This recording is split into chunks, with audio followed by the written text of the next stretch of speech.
right. I just want to welcome everybody back again. This is Timothy Chemo Bryan with Chemo's Den of Iniquity.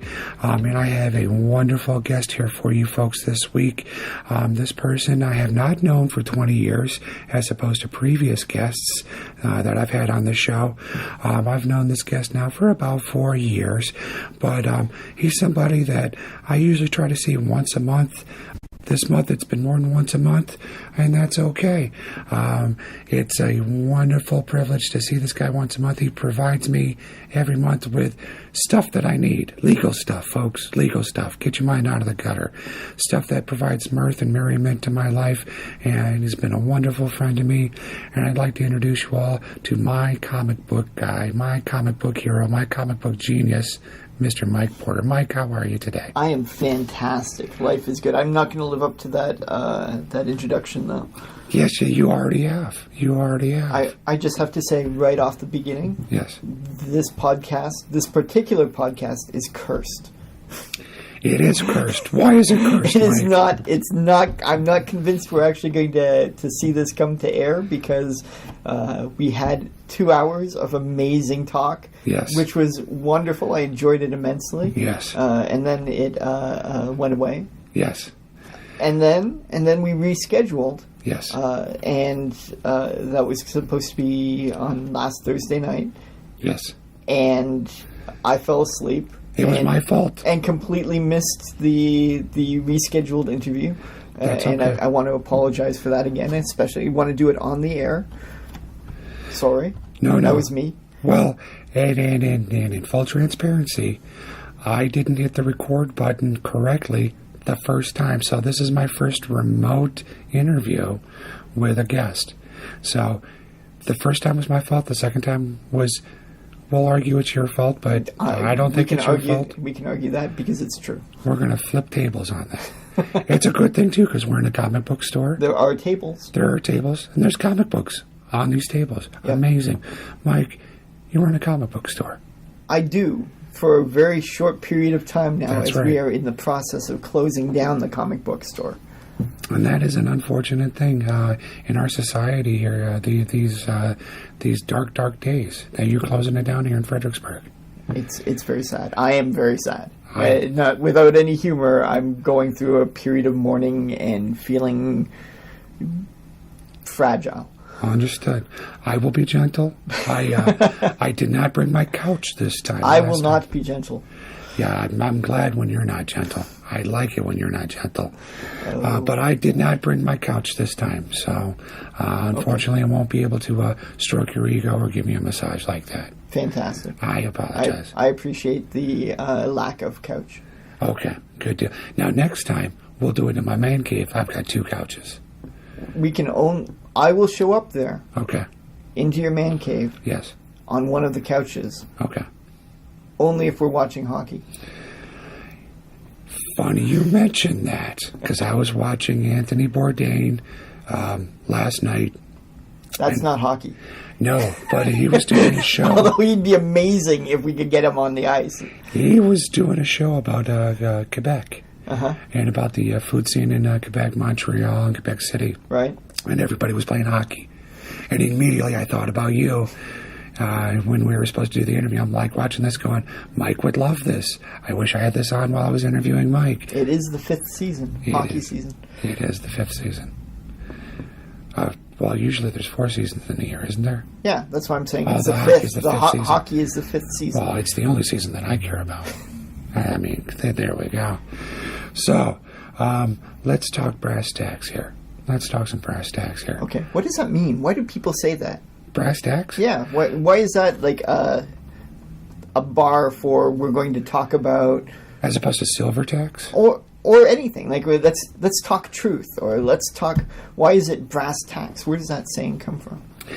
You know what? We're going to explore that in the show notes. I will find out the origin for brass tacks for you. I think it has something to do with when people wanted to talk brass tacks, they sat down in a chair and the upholstery was held together by brass tacks because they were so ornamental and they were so resilient. See, now in my head, the origin is like it's a cork board. Okay. And you have the important things put up on the cork board and held in place with brass tacks. So let's talk brass tacks. And I'm pointing off at a wall, which you can't see because this is a podcast. Oh, but you know what? I can take pictures and put it in the show notes, and we can look at that wall. And you pointing at it. It's not an issue. Done and done. Fantastic. Just because we're doing audio doesn't mean we can't add pictures to it. No, it absolutely means that. I won't be a part of anything that has pictures. That's why he runs a comic book store, folks. This is what I come in every month. This is the kind of banter that I have every month with this fine gentleman. And sometimes we talk comic books. Often we don't. It's true. Often we don't talk comic books. So, Mike, you've listened to the show. You know what we talk about here. We talk about creating more than we consume. Not consuming more than create, but creating more than we consume. Right. And I'm going to get him lunch, too, folks. You get free lunch when you interview with me. Fantastic. I'm looking forward to that. If you sit and talk with me. Now, if you're doing it over Skype, you get nothing. Nothing. You get nothing. You just get to watch Tim eat donuts. Oh, it's a beautiful thing. Me eating donuts. Are you going to bring me poutine? Yes, I will bring you poutine. I will make it myself. I will go to Chicago and bring you poutine. You don't get real poutine in Chicago. When you came to me and you said, hey, I want to interview you for this podcast, I said, no. There's absolutely no point, and because I'm not an artist. And you kept insisting that I was, and I keep insisting that I'm not. Mm-hmm. So I said I would do this podcast, but only sort of as a hostile witness, that I'm not actually, I'm doing it under protest that I am a purveyor of art, in the sense that I sell comics, but, and I try to produce art in terms of writing, but I don't feel like I've reached that level of being able to call myself an artist or a writer or anything of that sort. And then that's a fair. I don't want to say a fair estimation. That's a fair assessment of you, and your and how you define yourself and all that good stuff. That's fair, but I'm still going to call you an artist because I think you're an artist. I think what you do has artistic merit. I'm okay with you being wrong. Most people are. And then when they when they come around and realize that I'm actually right and they're wrong, and that they should sit on my couch and listen to what I tell them and pay me ungodly amounts of money, they feel better. Is that like a secondary business of yours? Do you actually do psychiatric? I do subliminal psychiatric counseling. Yeah. Fantastic. You've been coming to me for years. You don't even know about it. I don't even remember because you remove it. Right? Exactly. Yeah. I keep you going. You stop by every third Thursday. Cool. No, today's Friday. Sorry. I was going to say, you got an appointment next week, at 3 a.m. So use the side door, not the front door, okay? I won't remember that. Exactly. You won't consciously remember it, but I've already put it in your subconscious. You'll remember. Excellent. So, Mike here says he's a purveyor of art. He sells art. Let's talk about the art that you do sell. You sell comic books. I do. You sell collectibles. I do. But, yeah, I remember I was asking you, tell me about how you got into comics. What was the first comic that you purchased? Right. Procured? Right. Put in your pocket? Yes. There was some level of larceny as a child that I think all children kind of go through. Sure. This is going to be so incredibly awkward. Right. Just the getting up and going and helping customers. The beautiful thing of it, though, is that it's editable. Right, sure, but it's going to screw up the flow of your podcast, right? No, not at all. Okay. There's a special thing on the. I was just looking at it on Audacity, which is what I use to do my post-production on. Right. They have a thing where you can, it'll cut out all the silences. So, you'll have a little bit of talking, let's say, like a 10-minute thing of silence, and then you'll have more talking. You can set it up so it'll cut. You don't even have to go in the thing. You'll just automatically find those silences that are over like 2, 3, 4, 5 seconds and cut it out. So it'll sound like chipmunks talking and dilly, and it's just like, I was testing that out on something. I was like, oh my God, that's cool. If I was that, techie, geeky about it, I'd be like, oh, yeah, I want that. But I'm not, because I prefer, nice long rolls and, holding all your words and and all that kind of good stuff. So, cool. So where were we? That's a good question. Where were we 45 minutes ago?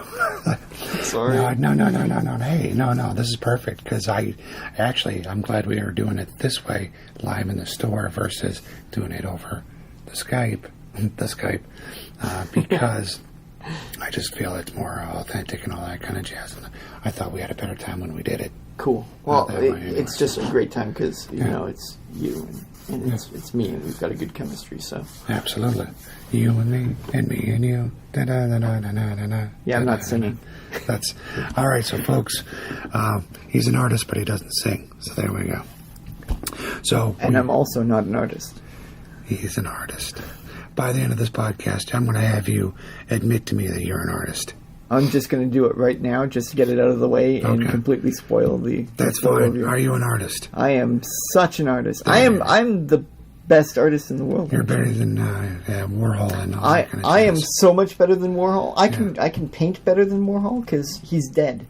That's so true. He's not creating anymore. He hasn't created anything for a long time. Yeah, what's he doing now? He's the bomb. Pushing up daisies. That's what he's did. That's what he should have been doing a long time ago. But I wasn't here for that, so that's kind of my fault. So we were. Do you think artists are only as good as the last thing they created? No, I think the last thing that they created. You mean? Well, when you say the last thing they created, are you talking? It's the last thing they created because they died? No. I mean, like a living person. Artist. Let's say a painter, just because painting is easy to contextualize for this. Sure. So a painter creates 15 canvases. Right. Finishes the 16th canvas. Yeah. Do you judge their work? Do you judge them as an artist based on that 16th canvas? Because in theory, they've had 15 canvases working to perfect towards the 16th canvas. Or do you judge them by what you liked out of those 15? I think you have to look at the entire body of work. And now, out of those 16 canvases, all right, so let's say the first 5 are realistic. The next 5 are abstract expressionism. The next 5 are cubism. So you really can't... it's hard to, when you say judge, I think it's important to look through the whole thing and see the evolution. Right. To appreciate the evolution. But as far as judge, that's kind of a loaded word. And that's something that I like to get away from because it intimidates a lot of people.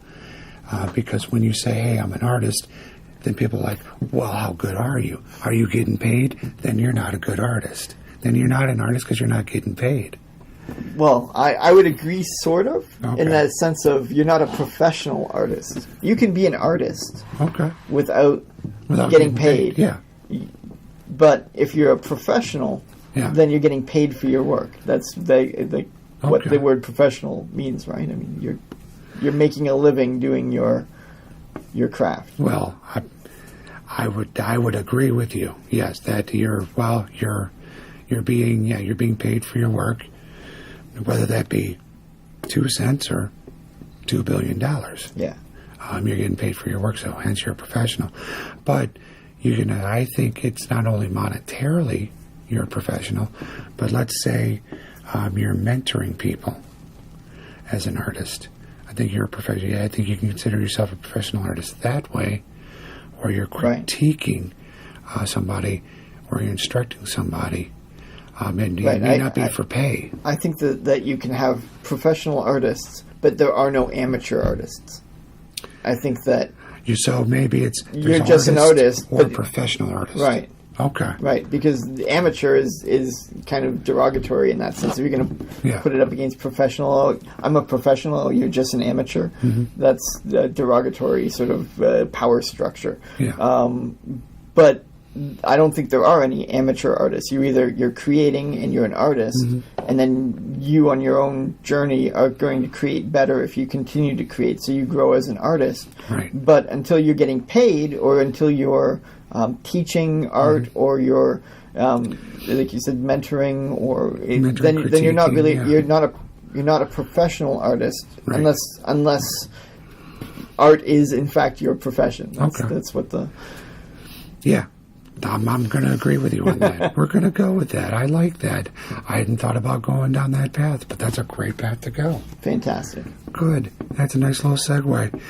Speaking about art, comic books. You got into comic books a long time ago. I did. So let's talk about that. What was your first comic? What got you into comics? The first comic that I actually bought with my own money. Yes. Was, you actually bought this, folks. Bought it. Was Uncanny X-Men number 143.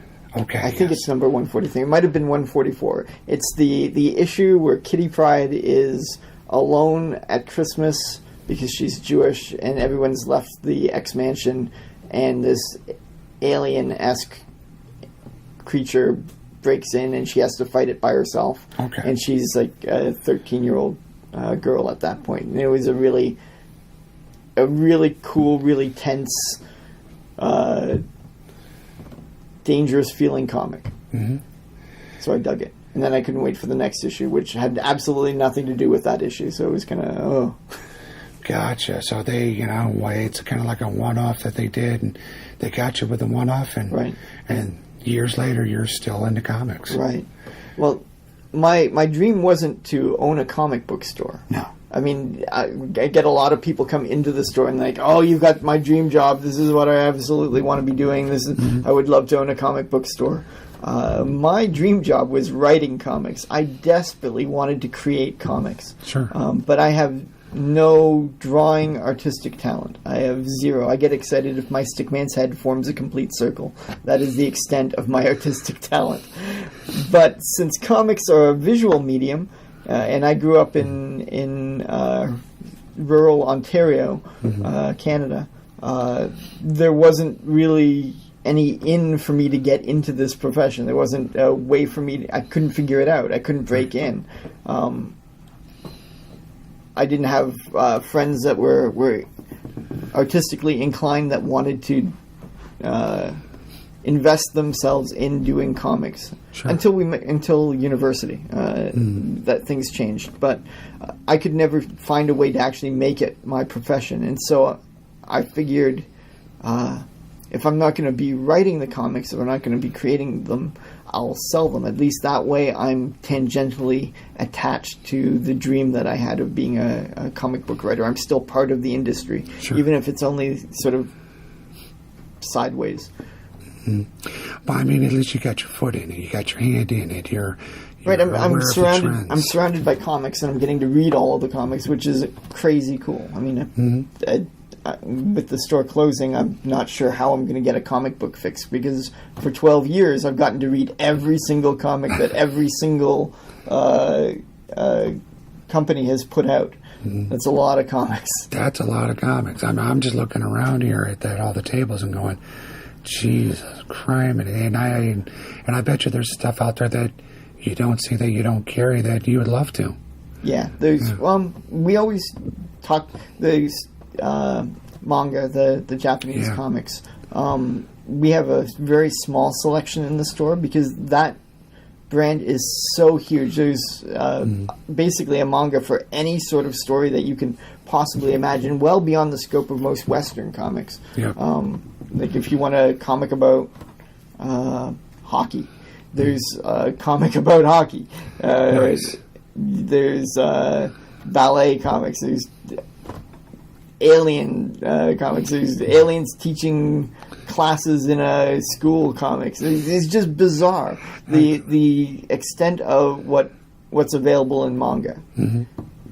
And just in manga, that's mind blowing. And yeah, I've seen your collection here, manga. It's it's tiny, but I'm familiar with it because I used to collect it a long time ago in a galaxy far, far away, and it's just like, wow. Yeah, we used to talk if we were going to open up another store, it was going to be just manga. It was going to be a sort of a store dedicated to all things Asian culture and the Asian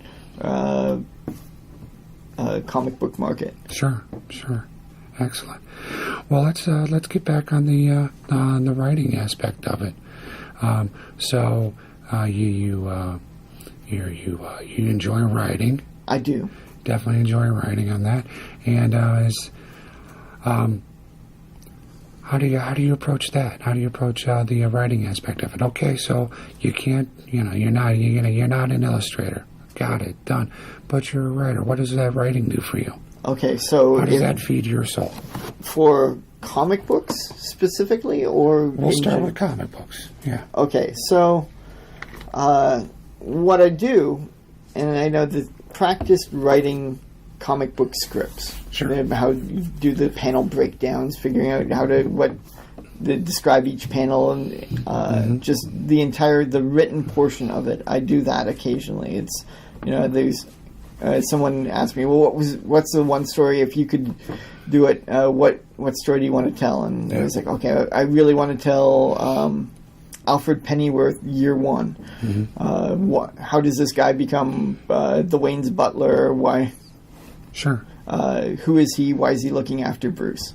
And I wrote that story out in a 4-issue arc of Alfred Pennyworth Year One, SAS trained spy guy set in the early 1970s, saying who he is and how he meets Thomas Wayne for the first time, and how that relationship forms. Nice. Why is this ex-spy? Because it's established that Alfred's this former British MI5, MI6 agent. Why is he now butlering for this billionaire in the United States? Right. Well, there's got to be a story there, and nobody's told that story, and I would love to tell that story. Okay. So, and why do you want to tell that story? What drives you to want to tell that story? It's a story that I've figured out that I think, to toot my own horn just briefly. Please do. I think that there's a phone. There's a phone, and he's going to answer that phone, folks. And we'll be back right after these messages. Do you have halitosis? We can cure that for you.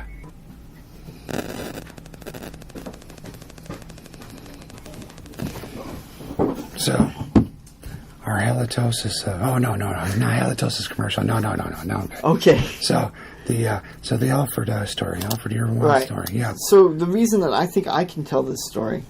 Are you a MI6 agent that we need to know about? Well, I'm CSIS, Canadian Secret Intelligence Service. Okay. All right, that's what I thought. Okay. Yeah, I'm long-term undercover spying for the Canadian government here in the States. Very good. I decided to use your podcast to come out and expose the Canadian secret invasion that has been quietly going on here in the United States, and warn the good people of Virginia that the Canadians are coming. Okay, good deal. We're a little bit worried about it, and we'll discuss the whole poutine incident in a little while here, but yeah, you heard it here first, folks. Canadians are coming for Virginia. This is their first stop, and it makes sense, because it's for lovers. There we go. So anyways, you, Alfred, tell me, why you? Part of me wants to be flip and say, why not? Why not me? Okay. I feel like I figured out the story. It fits into continuity. Why shouldn't I get to tell this story? I don't think that.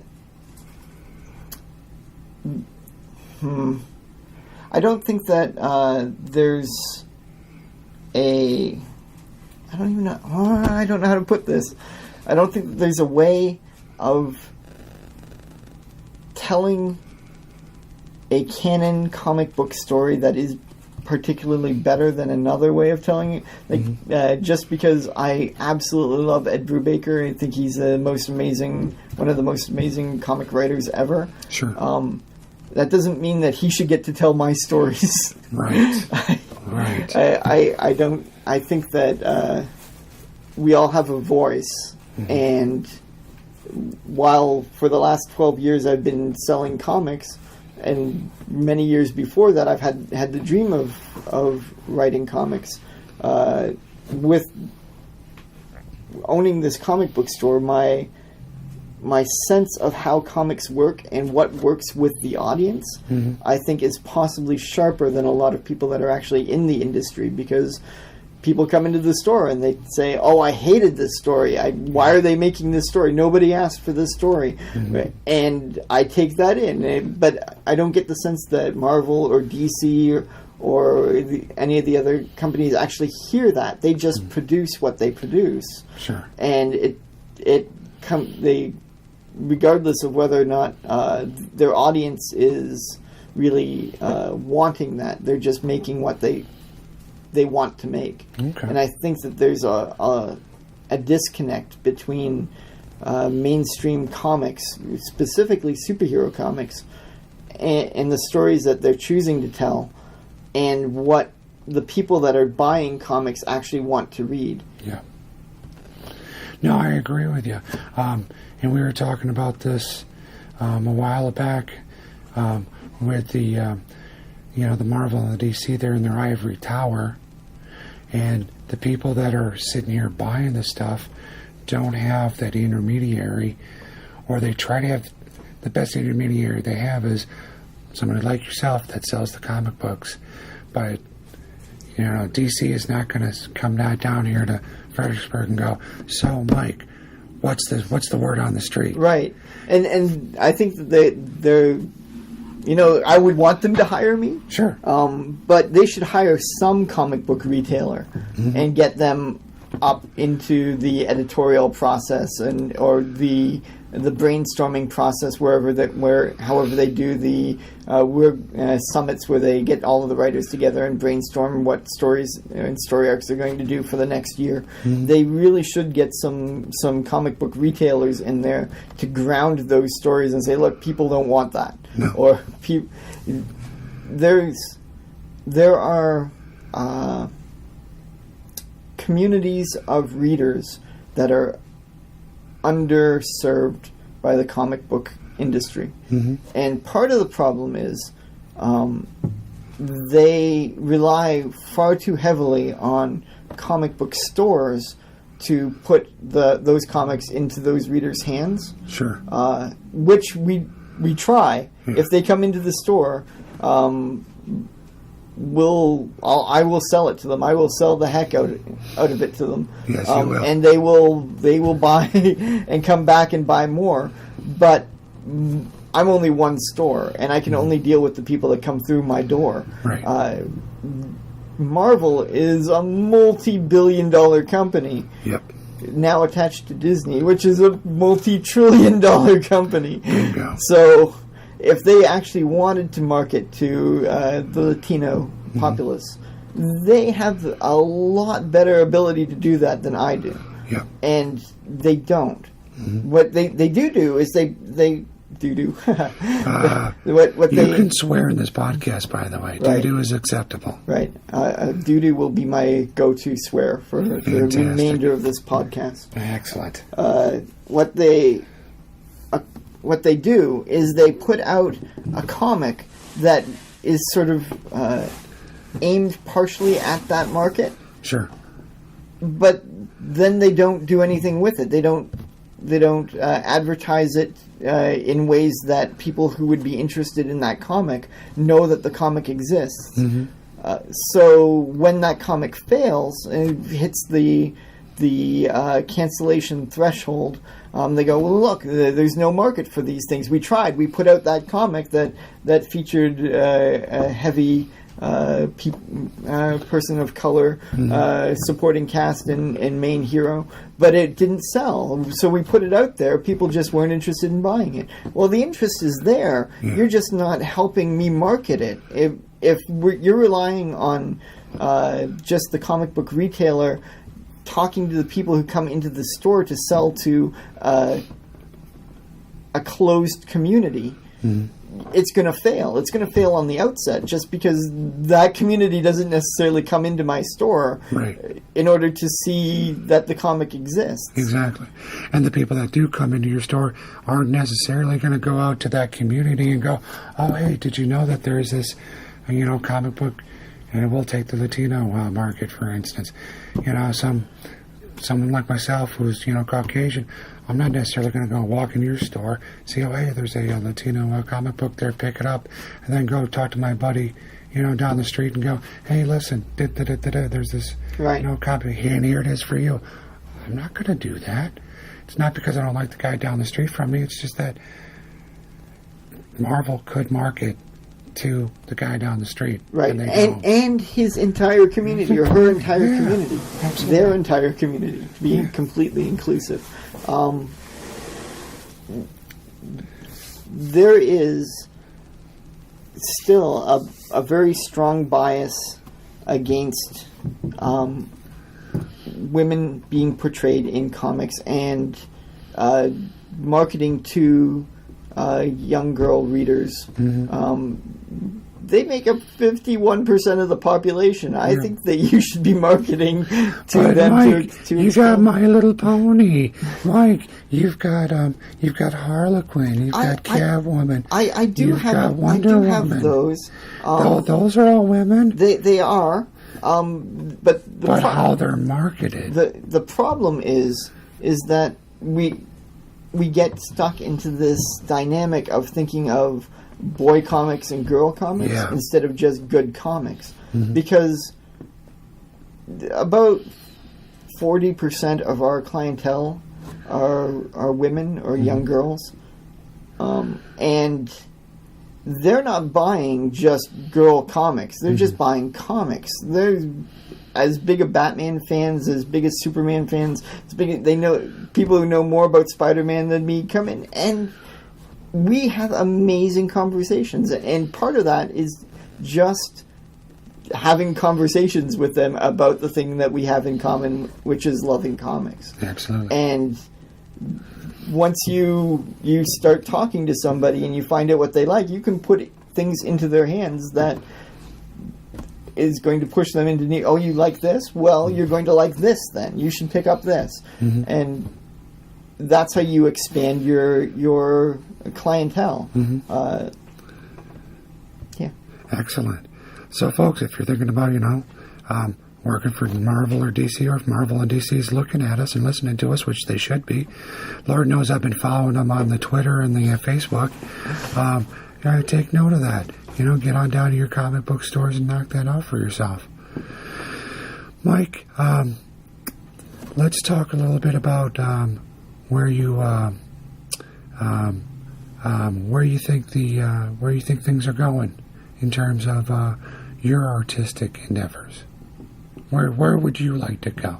Where would I like to go? Where would you like to go? I mean, we already know you want to do the Alfred Year One thing, right? And for comic books. But so outside of comic books, where would you like to go? What would you like to do? That is opening up for me rather rapidly as the store is closing. When you grow up, what do you want to be? Right. I'm going to take a month off and just mourn the store. I know mourn sounds stupid, but no. I've spent 12 years running this store, and I love this store. So figuring out how to fill my time without the store, and I think just sitting on a couch and eating Cheetos and watching TV and getting caught up with all of that sort of stuff, I'm going to do that. And then after a month, I'm going to pick myself up, dust off the Cheeto dust off of my shirt, and focus on trying to finish one of the two novels that I I feel like I have in me that I think are really good, and see if I'm capable of doing that. And if I'm not, it's time to move on from considering myself a writer and see what I actually am. Okay. So you're in a state of transformation? Yes. Excellent. Being in transformation it can be a scary thing. It is certainly not a comfortable thing. No. And you are more than welcome to, for that month, if you want to sit in my couch in my man cave, by all means. I have 3 hockey stations that you can watch. I've got Netflix. I've got, Amazon Video. Cool. Knock it out. Have fun with that. Siege, my wife, got me the advanced Christmas gift of On Ice for a TV. So there you go. Yeah. There's at least 4 hockey games any given night that I can cycle through. Perfect. And hopefully a few of them are Canadian teams. Shut up. It's hard because they just did the expansion with Las Vegas, another American team. Las Vegas. And they're doing good. They're doing good. For an expansion team, sure. They're doing good. Yeah, you put enough money into anything, it's going to look good at first. Let's see how they do in the long run, if they're actually going to be a team or if they're just a bought novelty. We'll I like the Carolina Hurricanes, They're a bought team. They were bought a long time ago. All right. So, let's go to, that we do the questions. Right. I'm familiar with this. The Satanic 7 questions, which you have decided that you would like to name something different. Right. I suggested the Solstice 7. The Solstice 7, yes. Because I'm not so much into the satanic stuff. Right. I appreciate all of the weird devil iconography you have all over your body, and that you are quite possibly a deeply disturbed satanic person. But I'm not disturbed at all. Everyone gives me crap about this voice. It's because if I had surgery and they put my vocal cords around my knee. Yeah, no, it has nothing to do with devil worship. No? Oh. And all the skulls and devils and all that tattooed all over my body. And just because I smell like, I sacrificed a couple of thousand virgins. Nothing. No Satanism here. Okay. None whatsoever. All right, so we're going to do our Solstice 7. Right. Now, why is it 7? Why 7 questions? Why 7 questions? That way there's no tie. You can't get 3 right, 3 wrong. There's a winner, there's a loser. Right. So much as in life. How about you just you could do 9 questions instead? Well, I'll tell you what. If you're into the what's it called when words sound the same? The alliteration. Yes. Of Satanic 7. You can come up with something for 9 because. Like the Naughty 9? Like Naughty 9. Almost like we just came up with that right off the top of our head. 2 days ago, and I was thinking. We didn't do this in the first interview. The first 2-hour interview. That has gone away. Did that sound completely natural, like it was flowing? Absolutely. Wonderful. And if not, I'll edit the crap out of it. Absolutely. All right. So, the Solstice 7. Now, just to remind everyone, we did have a perfect score way back in episode number 4 with Ashley, my tattoo artist, who is not a Satanist but loves to draw skulls on me for some reason, because I pay her a lot of money to do that. Right.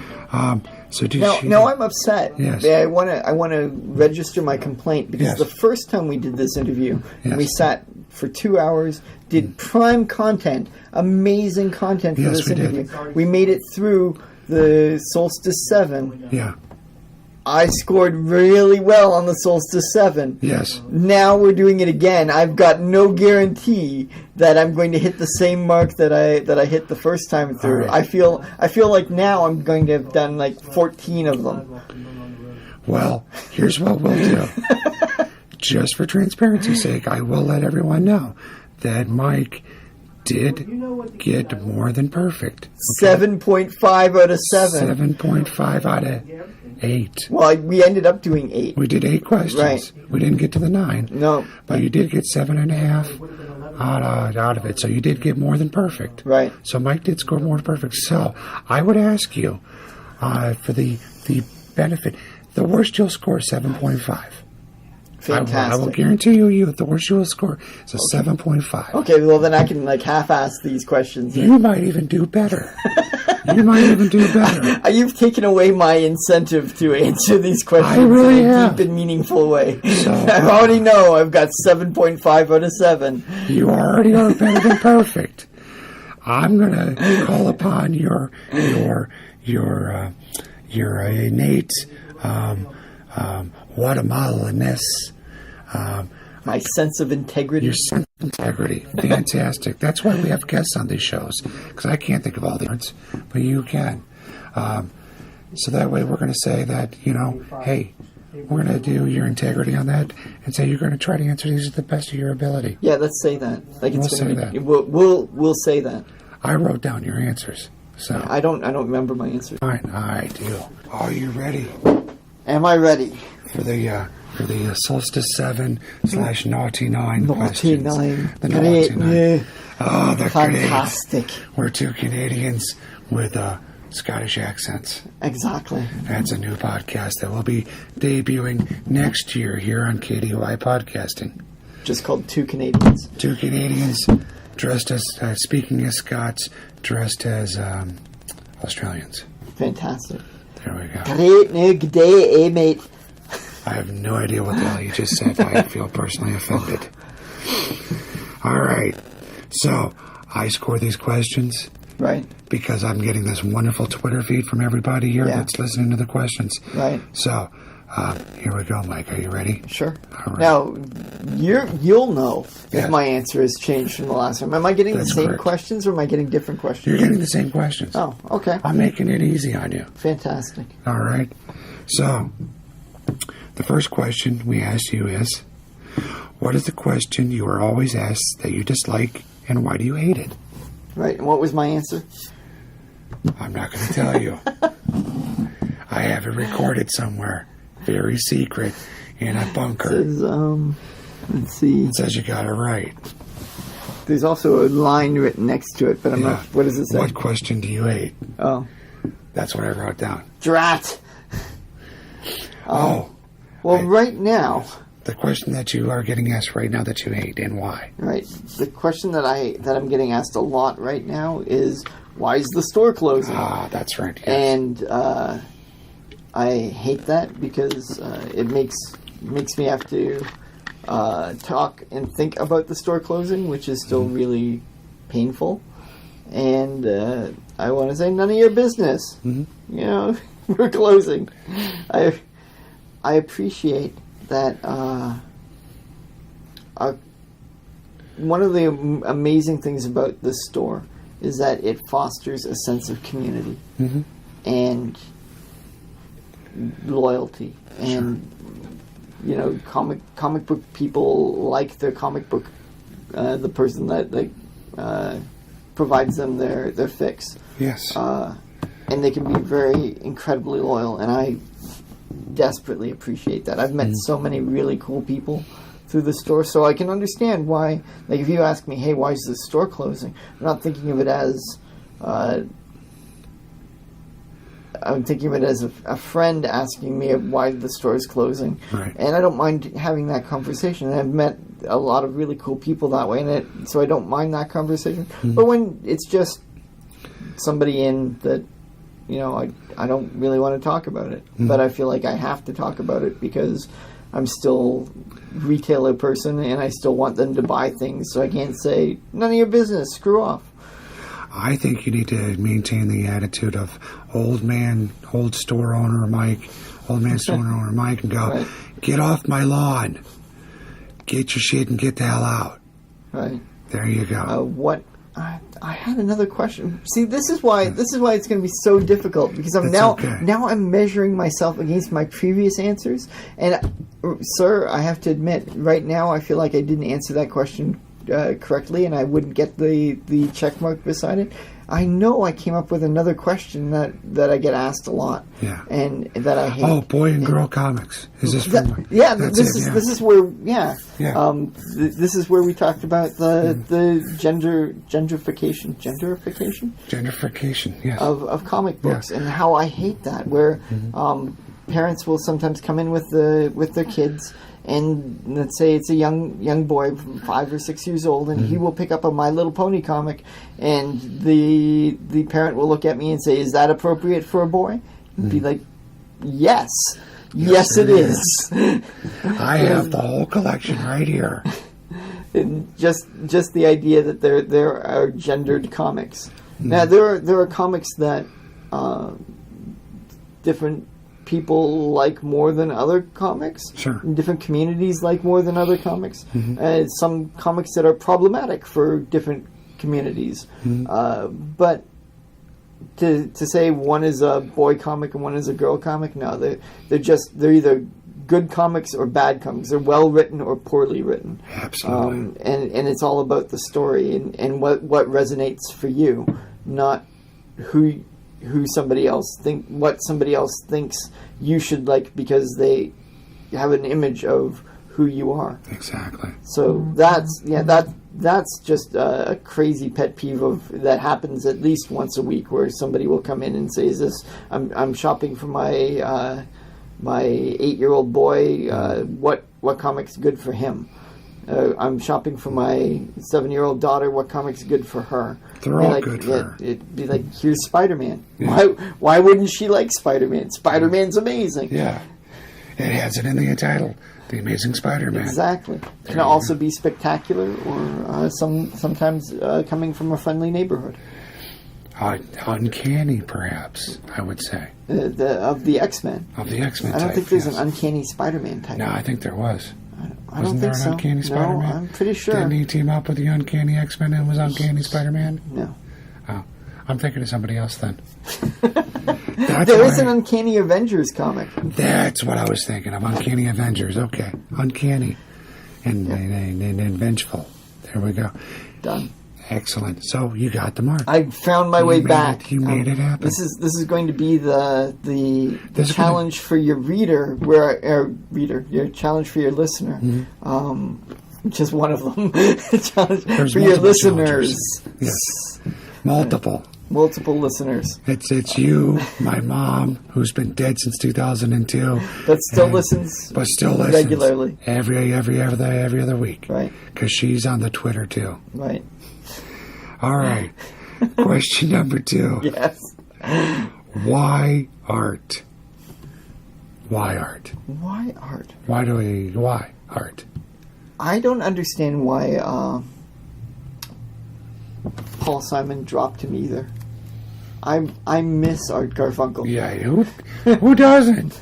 He's a great painter. Nobody. It's Simon and Garfunkel. Can darn snap it! Fingers and do a tambourine like Art for Garfunkel. Darn it! Why Art? Why? Why did you go away? Is that your answer? No. I was going to say, I'll snatch that point back. You can't. We've already agreed that I got 7.5 out of 7. It's on tape.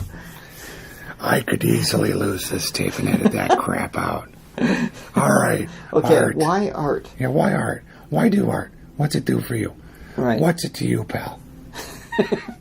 Done. What's it to me? What's it to you? No. What's it to anybody? I mean, that's. I mean, art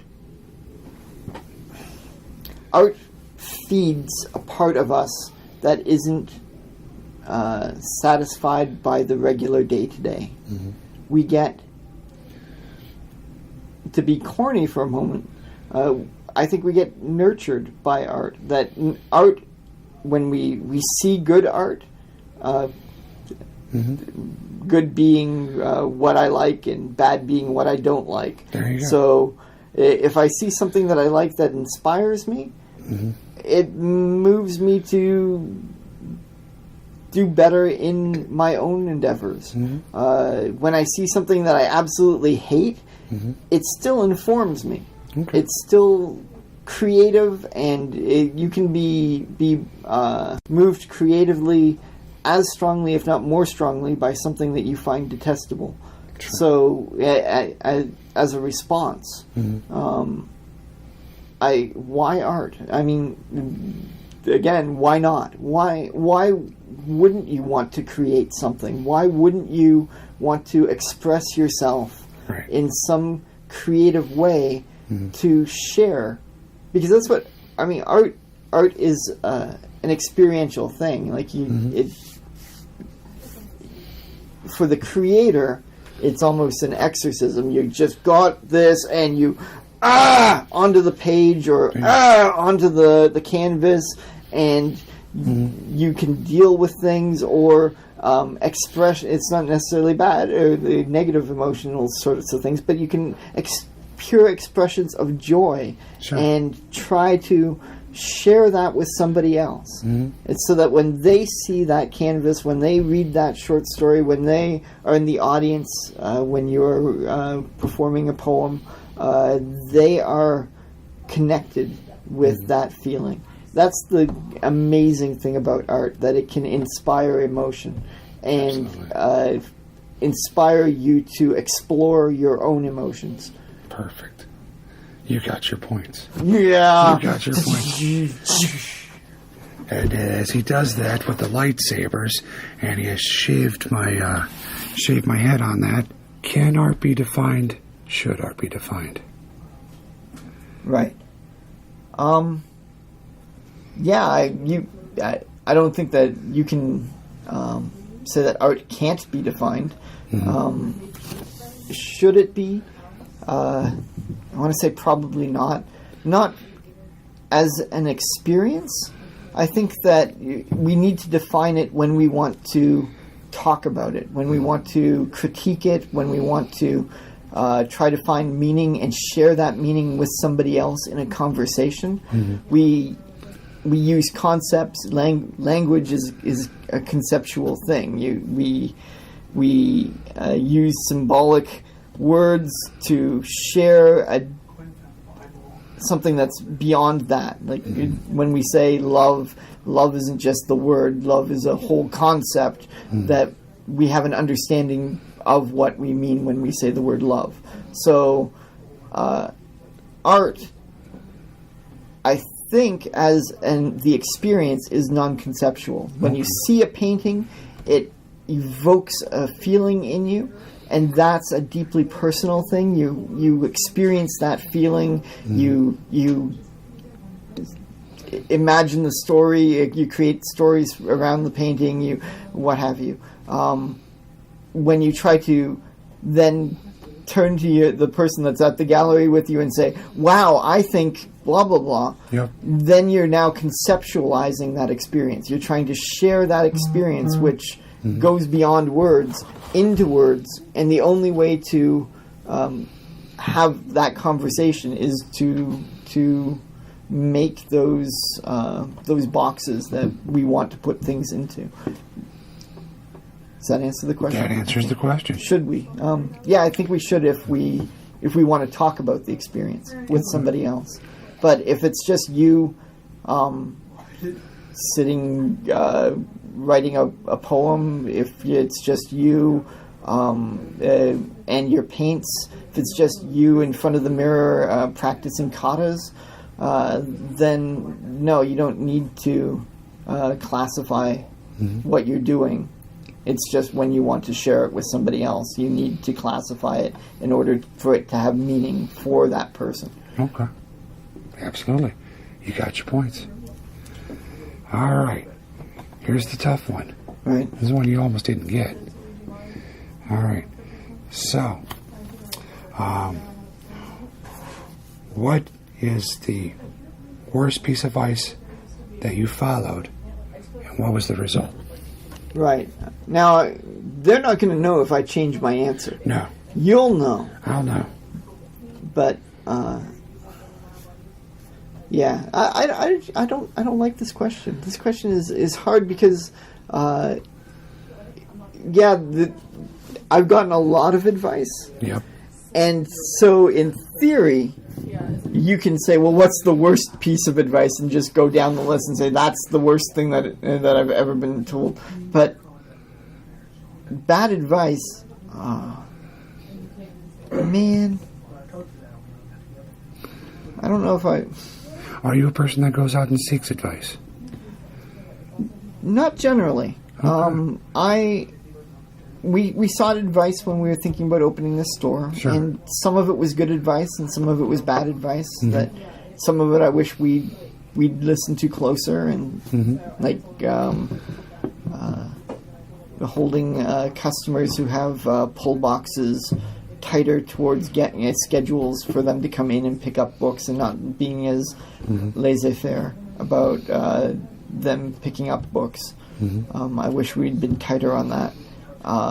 And we'd been warned about that by somebody, and I chose not to follow that advice, and it was something that became an issue in the store, of people not coming in regularly and picking up things that I'd ordered for them, so product was just sitting in the store, weren't making money on it, and that was hard.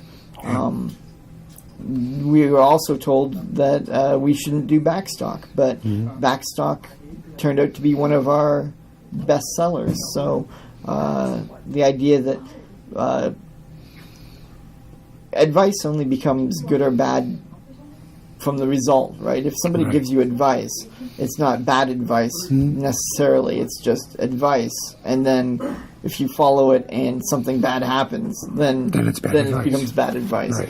Like there isn't a metric for just stop talking to me, that whatever you just told me is horrible and I'm not going to listen to you anymore. I gotcha. Yeah, so I think what I mentioned the first time around was about university relationships and romance, and somebody saying, hey, you guys would be really good together, and following that and discovering just how not good together we actually were, and how painful and not good for either of us the being in that relationship was. Bingo. And I think that's still, I mean, if 20 years later you can look back at a university relationship and go, wow, that really messed me up, then it's probably something that remains bad. I should not have listened to that person. Hopefully that person is long gone, and I'm sure that they're still around. We'll dig them up. Literally, we'll dig them. If they're not alive, we'll dig them up. Okay, and now we're going to go with question number 5. Are we on 5? We are on 5. We did 4. Have we? Yes, we did 4. Because what was number 4? Worst piece of advice you followed. Oh, okay. Now this one is the let's say you throw yourself at the ground and you miss. Right. What are you doing, and how do you continue to keep on doing this seemingly impossible task? Right. Throwing yourself at the ground and missing. Go. You're flying. Really? Because Douglas Adams said so. You're flying because Douglas Adams said so. Exactly. And How the only way to keep flying, on flying is to not think about the ground. All right, and this is where I gave you the half a point. If you remember correctly. No, I didn't give you the half point this one. Okay, you're right. Yes, you are flying. And then the last time, and this is, I am so sorry for your audience, because they're not getting a podcast with me, they're getting a synopsis of a previous podcast with me. Yes. Because we had an amazing discussion about Douglas Adams and his brand of humor, and the radio play versus the BBC TV show versus the movie. Yeah. All of those things, which you are going to hear none of, listening audience. None of it. Damn you all to hell. You should have been here in the comic book store with us when we did it. You were invited. I don't know what happened to the invites to the memos, but you didn't pick up on it. You miss out. They were in the basement, protected behind a sign that said, "Beware the leopard." There you go. In a disused lavatory. Disused. Good job. Plus, throwing yourself to the ground and missing is also the title of my first book of poetry. Huh. Yes. I owe you a copy. I need to get you signed copies of some poetry. Wow. So, wait a minute. You do poetry? Yes, I do poetry. That's amazing. I do slam poetry. I do written academic kind of poetry. I do a lot. I do a lot you of have things. books of poetry. I have, not just one book. I have but 5 books. books, and with the S as in multiple. Yes, Throwing Myself to the Ground and Missing is my first book of poetry back in 2006. Yeah, 2006, 2007, something like that. Right. Postcards from Somebody You Don't Know is my next one. Wisdom from the Sack is when I was homeless in Chicago, and Shaving Crop Circles in My Chest Hair is my latest. That's 4. 4. And then you said you have 5. I have 5. Two Princesses, which is a bedtime story for my twin girls. Awesome. Yep. And Way to work a plug-in for your stuff on your own podcast. That is fantastic. Pantsless Monday, you were just sharing that with me? Go yes, ahead. Pantsless Monday. We were just sharing that after you answered the 5th question of if you're, throwing yourself to the ground and flying, what do you do? Well, you're throwing yourself to the ground and miss, you're flying. So I was explaining Pantsless Monday because it's been a while since I've been at work, and on Monday, I don't wear pants because I sit around my house. It's like the exact opposite of the Casual Friday. It's right. like, please, Tim, either wear pants or stay home. Exactly. And you got to stay home. And I stay home. Right. And you don't wear pants. I don't wear pants at home on Monday. All day Monday, don't wear pants. This is going to be a crazy interview. Oh, it's going to be it's so bizarre. By far my best interview. All right. I think that's way too high of a bar because, like I said, your first podcast was amazing. With Nelson. Yeah. Yeah, episode number 2. That was a great interview. Yeah. I your first one was you talking about yourself. Yeah, that was okay. That was okay. But the interview with Nelson was really interesting and really cool. He's a very dynamic person. He's out there. He does consider himself an artist. Mm-hmm. I wish you considered yourself an artist. Well, define your term. What do you mean an artist? Yeah, somebody that does something that is creative. And it doesn't have to be with intention. I think we're all artists.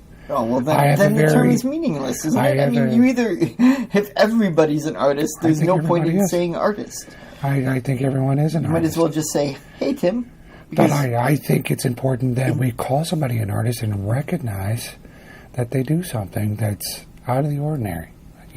Instead of, I'm waking up, I'm brushing my teeth, I'm going to work. Mm-hmm. Okay, that's fine. That's what how's that person an artist? That person an artist because what clothes did they put on, and why did they put on those clothes? What made them choose to put on those clothes? They own like 7 sets of the exact same clothes. Okay. And they picked up Tuesday's clothes because it's Tuesday, and they put those on. Yeah, but they had to get those 7 sets of clothes from somewhere, and for some reason they picked out. Even though they're the same, they have a certain feel, texture, quality, cut, color to them, fabric feeling, mouth feel, as a lot of my friends in the. So I'm going to disagree with you. I don't think everybody is an artist, and I think that everybody has the potential to be an artist. Sure. But not everybody is an artist because. Art takes intent. Okay. I don't think either intent by the creator or intent by the audience. If the creator is accidental, the creation is accidental. You either, as an artist, create something purposefully that is creative. Yeah, right. Or you do something and somebody else looks upon that as a creative endeavor and ascribes meaning to it. Okay. And then that turns something that you didn't intend it to be art into an artistic thing, which then makes you an artist because you have created art. Okay, so somebody in that second experience, Joe Blow does something. Right. He doesn't consider himself an artist, Right. But somebody watched it happen, experienced it happen, and said, hey, that's artistic. Right. Okay, we're all artists then. No. Yes, because this happens all the time. No, but it doesn't happen all the time. Sure it does. You don't look at somebody walking about in their day-to-day life and go, wow, that guy's really artistic. You just don't. No, you don't. You might think that, but you don't. Because art, no. No! There, I'm getting angry. You wanted more anger in this? No! He's gonna flip the tables. Oh my God, somebody call the cops. No, I disagree so strongly. That's okay. And I want you to disagree. I want to disagree. I guess what I don't want to have happen is for people to be intimidated by art. By the word art, by the idea of art. And I see a lot of people are intimidated by it, and they don't want to try it because they put the judgments on it. They self-impose it. They feel that they have to self-impose it. Sure. Part of the issue, I think, is the expectation of greatness. Mm-hmm. When you say, I'm an artist, right, it puts you at a certain level of creation, of creativeness, in the sort of zeitgeist mindset of the average person. Right. If you're sitting at home and you're writing letters to somebody, you're not thinking about that letter as a piece of art. You're thinking of it as a letter to somebody. When you think of an artist and they're writing, you're thinking like Shakespeare. You're thinking Donne. You're thinking Milton. You're thinking Chinua Achebe. You're thinking Margaret Atwood. You're thinking people that are at the pinnacle of that art form. Right.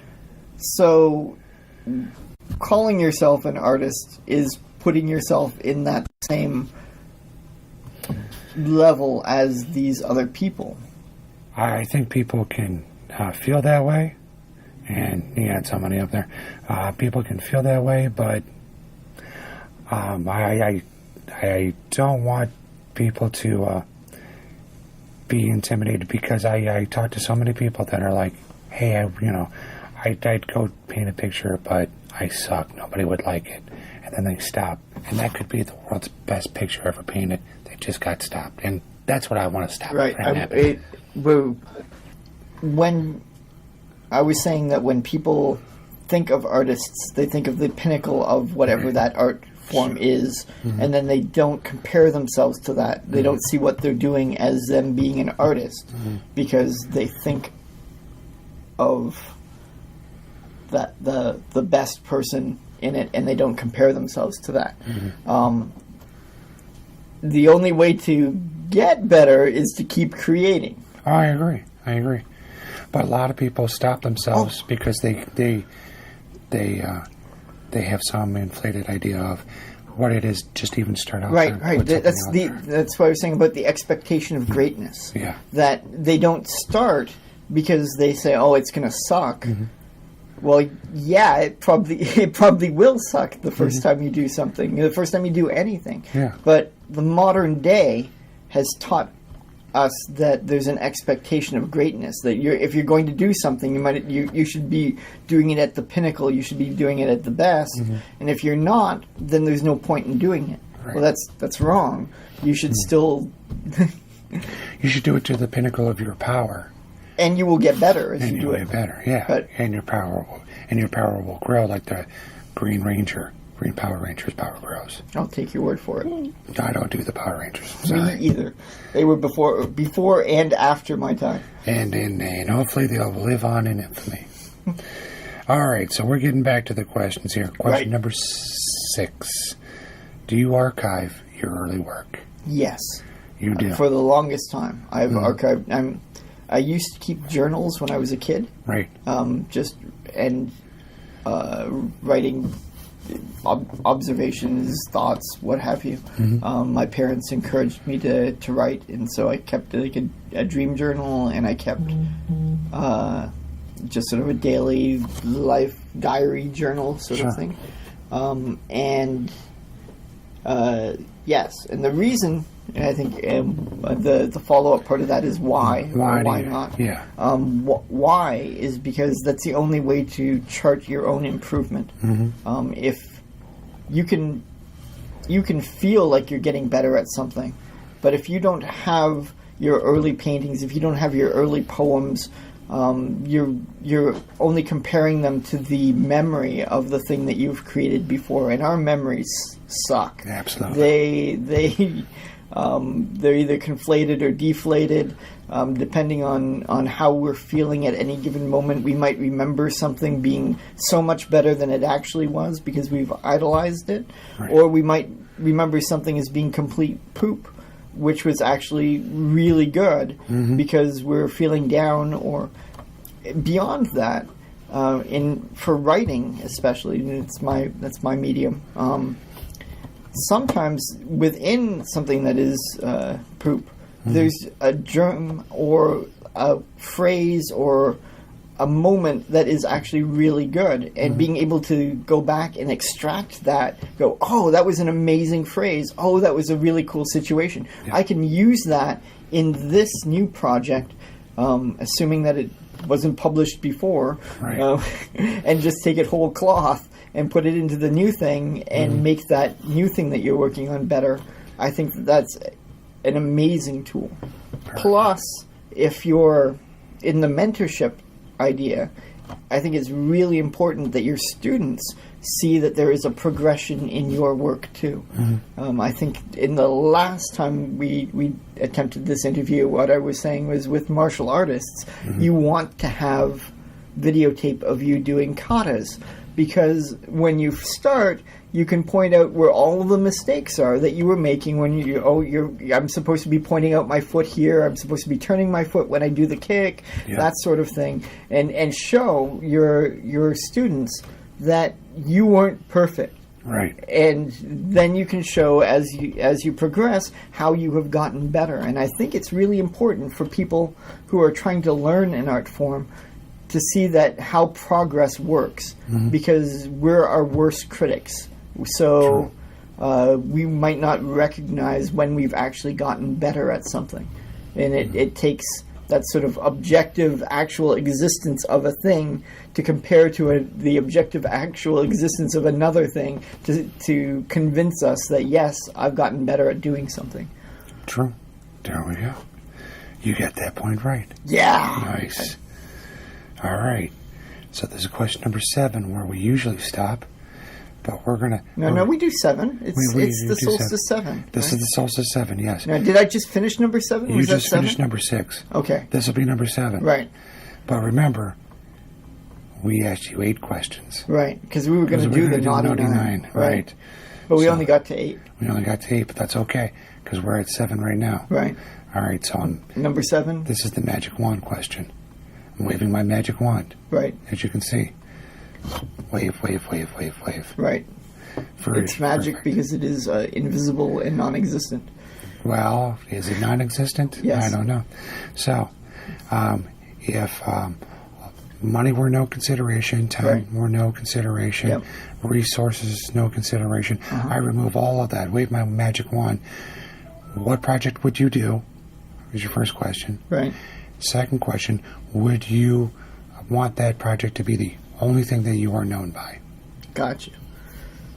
So, in this interview, I mentioned the Alfred Year 1 comic, which we didn't in the first interview. Right. So, if money was no object and being hired was no object, if I had the ability to get that done, I would love to do that project. Okay.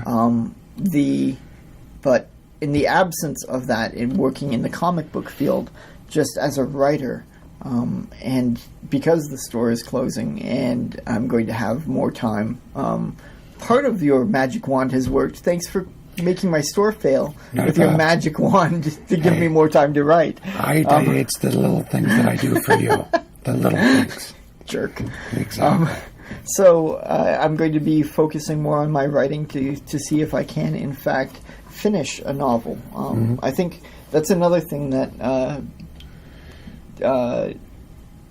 differentiates just a person being creative and an artist.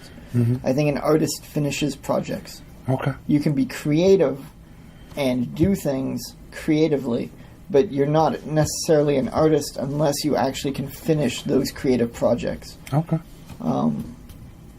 So for the longest time, I've considered myself a writer, and that sort of all of that comes with it in my head. Is one of the really big important parts of how I view myself. Okay. But the truth is that I've never finished a novel. I've started a lot of novels, but I've never actually finished one. And in order to either validate that belief in myself that I'm a writer, or validate the fear of myself that I am not a writer, I'm going to give myself 6 months to work on one of those stories that I've started that I think is really strong, and see if I can finish it. And not having to be in the store 80 hours a week is going to give me a lot of time to try that. I will find out one way or another whether or not I can actually finish, in which case I might become an artist over the next 6 months. Wow.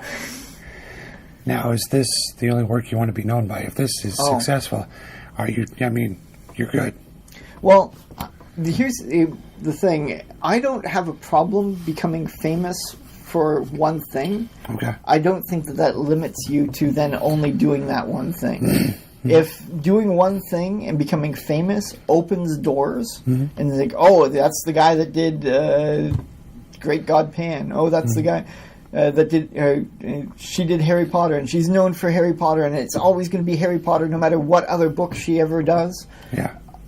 I'm betting that she gets to do more books because she's done Harry Potter. Sure. Even if she's only ever going to be famous for Harry Potter, J.K. Rowling. But that's who did that? Yeah. Oh, okay. I think, her. I hear she's famous for something. Yeah. I don't know. So, I don't think that being famous for one thing is necessarily a bad thing unless you then decide that that's all you're ever going to do. Gotcha. As long as you use that fame to accomplish other things, I think that by all means, make me famous. Okay. I'll make you famous then. That's my goal. That's my goal. Fantastic. So in the next season, because that's kind of our shtick here, is we're going to come back in the next season and see where you're at in terms of your book. Right. All right. Our last question. That's the 8th question. The 8th question. The 8th question, yes. The ocho. The ocho. What do you dislike most about the art world? Just the accessibility of the professional art world. Like I said, I had a long-running dream and belief that I would be really good at writing comics. I had no way of getting into that profession. Growing up in rural Ontario, there's just no connection to that world. Going into university in Guelph, Ontario, I met people that did illustrative art, and we did comics together. But those comics, they exist for themselves. They didn't actually. You couldn't balloon that into becoming part of that the professional comic book world, because these stories predate the internet. So there wasn't an internet that we could put up our stuff on and go, hey, look, and gather an audience that way. It was just, hey, look, and amongst Show it our to friends. Your friends and the people around. Yeah, but since they weren't hiring comic book writers and artists, we weren't getting hired as comic book writers and artists. Right. I think now, with the internet and with social media, it's a lot easier to be discovered or to self-grow an audience by a careful management of your online presence. Setting up your own website and putting your own art up, and people will find you. Doing the bare minimum of going onto like DeviantArt or talking into on blogs or on message boards and that sort of thing. You can grow a credible audience that will allow you to make a living doing that thing. You just have to be dedicated enough to do it. You still have to go out and find your audience. Absolutely, you do. Absolutely. It seems like it's easier these days, but then there's so many audiences out there and so many ways to grab that audience. You DeviantArt, going on blogs, going on podcasts, the Twitter, the Facebook. I remember MySpace. Instagram. GeoCities. Yahoo GeoCities. Oh my God, Right. Bulletin board systems. And that technology isn't maybe 20 years old. Right. 20 years is nothing. But I see it in my daughter, who's grown up with the internet being an ever-present thing. Yeah. That she has an expectation of things being seen if she puts them up in places. Like, she knows how to market a post so that it gets retweeted, or it gets reblogged, or it gets something. Yeah, you got it. Reblogged, retweeted on the Twitter. Right. So you got that one right. I got that one right. You got that one right. So you got your Fantastic. 7.5 points. You didn't lose anything. There was no risk. There's a lot of great answers here. Mike, so as we close this interview, again, our touchstone, as you well know, is create more than you consume. Right. Can you talk to me a little bit on what does that mean to you? How do you want to encourage people to go out there and try that passion? Go out there and try that art. How do you recommend doing that? And then any fart that you'd like to do. You old fart. We're talking to you. Yeah, I'm an old fart. But create more than you consume. What does that mean to you? I think it's a matter of courage. Mm-hmm. I think that in terms of my mother had a phrase. I don't know if she stole it from somewhere, so I'm going to say the phrase, and then in the comments someone can no, that came from Derrida's book, and it wasn't your mom at all, and I'll screw you, it was still my mom. So, but she used to say, Mike, have faith in the victory of the vulnerable, and by which she meant being open to experience. You're going to get hurt, but the experiences that you have the ability to have by being open, you only allow yourself to have that great joy, those great loves, the great passion by being open to being hurt. And have faith in the victory of the vulnerable was her mantra for being open to that, being vulnerable and being open to those experiences. As someone who creates, you have to be vulnerable. You have to be open. You have to. If I could go back and talk to that younger self, I'd be no, hunt down those artist types and make them draw your comics and that sort of thing. But I was crazy shy and wasn't willing to be open to that rejection. That I think that creative types, like I said, we're our own harshest critics. We can never believe that somebody else is interested enough in the things that we are interested in creating to pay for them or to find them valuable. The value always stays sort of in our heads, and it's a nebulous, not real thing until you have the courage to put it down on paper, to have the courage to put it up on the canvas, to have the courage to stand in front of an audience and recite, to have the courage to stand in front of a competitive board and perform. It's all, I don't know, it's all just in your head, and it's safe. You can believe that it's got value and not risk people telling you that it sucks. Gotcha. The only way that you get that affirmation, though, is by putting it out and being vulnerable. Very good. Great words for us all to think about, folks. So we're going to sign off here at this point. My name's Timothy Keem O'Brien. You've been listening to Chemo's Den of Iniquity. My guest today has been the inimitable. Inimitable? Inimitable. What does that word mean? Oh, we'll put it in the show notes. without definition, without compare, the inimitable. Right. Mike Porter from his comic book shop here in good old Fredericksburg, Virginia. And what's the name of that comic book shop? And that comic book shop is Little Fish Comics. Right, which you should come to. You're hearing this on December 30th, so you'll have one day to come here. And if you tell me you came from the podcast, I'll give you something at 65% off. Amazing, folks! 65% off.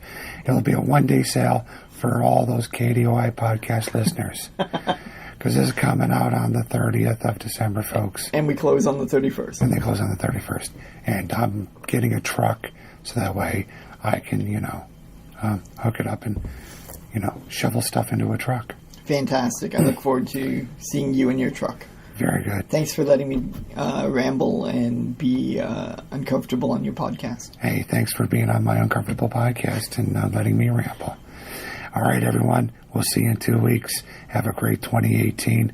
And remember, if you want to be on the show, KDOIpodcasting@gmail.com and our website, KDOIpodcasting.com. Get on there, show us your art, show us what you got, and we'll show you what we got. Have a great day. DJ Vulture, take us out. DJ Vulture, it's all you.